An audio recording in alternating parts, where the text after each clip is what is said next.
similar, like Dundee has got ELL. Yokine, actually I can't think of a song that But we'll say Dundee had I'm a Cunt, Yokine had Little Sister. This album's got a song called Never Trust a Woman. So yeah, it's all pretty misogynist, I guess. It shouldn't be, but I don't know what I'm trying to say. I guess it's more hip hop. It's more hip hop orientated, and the state of hip hop and the state of Aussie hip hop. It's not as introspective as in talking about me. It's more about my life as a rapper. Yeah, absolutely. So, I mean, without having not heard the album yet, could you tell us a little bit about what your views on hip hop are at the moment, Aussie hip hop, and the state of it? Love it. I think the people are. I think it's a lot easier now, and I think it's almost too easy to put an album out. Like, considering back when Dundee came out, that was sort of one of the first albums coming out locally. Yeah, that's right. Yeah, well, and it back then it was hard to record an album and put it out and get it into shops. Nowadays, just anyone can do it, and it means that obviously the quality, and that is a bad thing. And rappers, I mean, some rappers come out with their first album and get commercial success straight away, and good on them. I haven't listened to some of that. I mean, I guess I'll back it up by saying, I don't know whether I should say names or not, but Don't be pussy. all right. Well, I've never listened to Pez's album, so I'm sure it's very good, and I reckon the festival song's a great song. If his whole album is a good album, then he's the exception to the rule. Because a lot of these young kids are putting out their first albums. Man, I probably recorded 100 songs that no one ever heard. And some of these kids now are recording songs and putting them out straight away. It's like, wow. So I think in that regard, that's music in general. People are. It's not too easy, because it should be easy to make music, but I don't know. No, that's fair enough. But at the same time, you're giving quite a few upcoming young guys, a chance to shine on the album, like Intellect and Diverse. And I mean, I'm not sure how long Defy's been in the scene, but he's sort of just coming up. And Nick Sweeper, while he's a bit of a following out east, he's still just starting to make his mark here. You're still giving these guys a shot. Yeah, well, Nick Sweeper's old school Melbourne head in Victoria, and Aussie hip hop, he's very well known. Oh yes, but yeah, I know what you mean. Locals, the locals like Diverse and Intellect. I met Diverse because I live out that way now, down southwest, not south side Perth, that is, not south Australia. Anyway, I met him.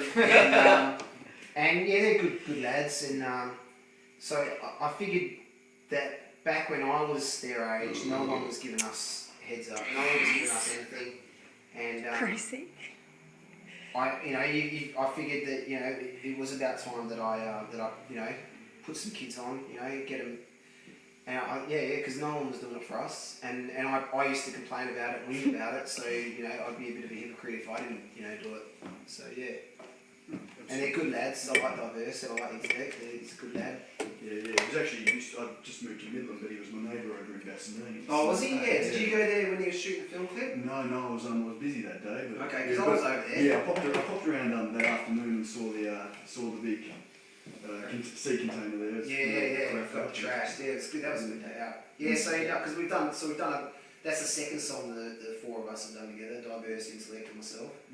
And they're good lads, and so I love supporting the young kids, Yeah, absolutely. So let's see, let's see what else is there about the album. Sorry, I just lost just lost my train of thought there. So it's probably Daz's fart that helped with that. It's a burp. Sound interesting. So you mentioned sort of when you first got, when DA first got in touch with you, that you were working on a few other projects. What were they? And is there anything that you're planning to pick up now that this one's finished? Yeah, well, Mortar and I have been working on an album for about maybe 4 or 5 years now, and it was just one of those things where we'd work at it for a month or two, get a couple of songs happening, and then we'd stop, and we'd do something else, and like he'd go and produce a clandestine album or produce one of his own albums, and at the same time I've also got a 3-year-old son, so for the first year and a half of his life, Marley, my son, I wasn't writing very much, and I was more focused on being a father and all that kind of stuff. I mean, I still was inspired, but I was less inclined to get beats and actually work on it. So me and Mortar have been working on this album for like 4 or 5 years now, and we've actually just finished it, and it's like, well, can we just wait till Monster House has sort of settled down, and then we'll release it, But so yeah, it's 98% finished. So yeah, and I've got a couple of songs recording with Opt from Downside as well, and hopefully him and I will get into the studio soon, and yeah, we'll put an album out together one day. It'll be like a Hunter and Optimus sort of thing. That'd be good. It'll be mainly his production, Opt production, and my rapping. Whereas Mortar and I, the album's called Fear and Loathing, and that's his production and him and I just rapping over the whole thing, and it's I'm really happy with the sound. How's that sounding as well? So yep, absolutely. Like still the sort of dark clandestine production. It is, and it's funny. It's definitely evolved. Like you'll be able to notice on the album that all the older songs, when we first started it, we were both heavy drinkers, and as it got about halfway through, he quit drinking, and then about 3/4 of the way through, I stopped drinking as much. I cut right back on my drinking and my drug taking. But so the first quarter of it is just like hardcore. Rah! The second quarter is a little bit more subdued. I'm still hard, but we're both hardcore, but it's hard to explain. But like Mortar's got a line, and the only difference is we're like Hunter and Mortar, like two peas in a pod. The only difference, he's pissed and I'm not. And by the end of the album, we're both sober. And it's like, pretty boring old farts. So where does Monster House sit on that time scale? At what stage did you start cutting back? Was it early in Monster House, midway through? I guess I started really going hard at Monster House. I don't know. 2009 was last year. I guess I started going hard on Monster House about halfway through last year. Before that, I was writing, and we've ended up with about 20 songs.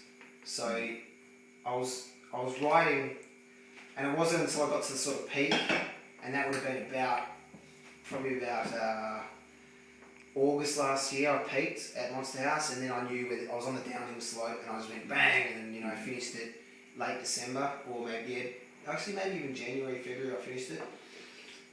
And about January it was actually finished and lasting. Absolutely. So, and by that stage, by the time you really started going hard on Monster House, you sort of started to cut back on the drinking, that sort of thing? Yeah. Actually, I actually finished Monster House I finished it in late October. Actually, no, I was still going pretty hard by the time I finished writing all that. But it was in November. I had a bit of a health scare.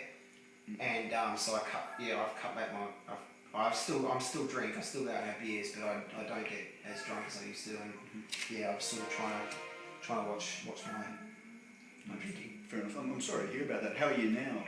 I'm fine. Yeah, good. Absolutely. Now, going back, you mentioned Marley's about 3 now. Yeah. And while this album is sort of quite heavily on the hip hop, do you discuss him at all? Yes. Me Old Man was quite a personal track on. Yes, yeah. The song Ultrasound that features Defire. Defire's verse, he's the first verse, and he's talking about the choice whether he should have kids or not. Like he's thinking, what's the pro? Sort of weighing up the pros and cons. And I'm saying, and my verse is more of saying this is how it was for me. So Marley comes into everything I write now. Apart from all the the horrible stuff that I say the nasty things I say about his mum and all that. But